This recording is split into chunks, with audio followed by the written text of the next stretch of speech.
Rồi bị bye.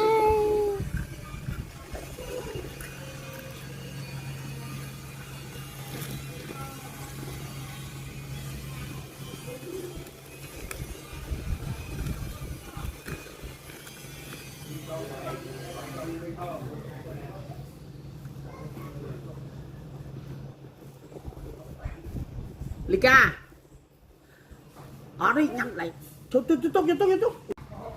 Tới đi. Một bí bye. Rồi, on check chơi. Check cái lớn không? Có trái chơi. À. Đã tắt cái lươn. Mà Lika. À đây, trai lên.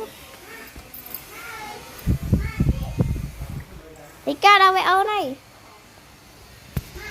À lên hả? Chơi quay chào á.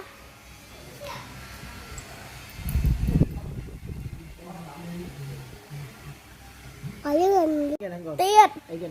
Mấy cái đâu vậy? Nè cái trích thôi kìa. Đã chơi chứ? Chơi cứ đi ba đây. Không chơi cái này hả? Chơi cái lươn á. Chơi cái lươn. Tại ấp chơi cái lươn bé. Ở nó mà nó thả ở ấp miền Đại Môn rồi. Bị tránh. Bạn tật vi á. Như vậy cho ngay. Hay quay vi à? Nó còn. Hỏi nữa. Anh nó thử ca quay ở khăn á. Bạn ha. Anh nó quay vô mà. Anh nó một bạn quay đó. Anh nó quay vô. Bà trên buộc gì bạn tầm buộc gì nó mấy ngày mới đây thì cha hụt cái ông chui cha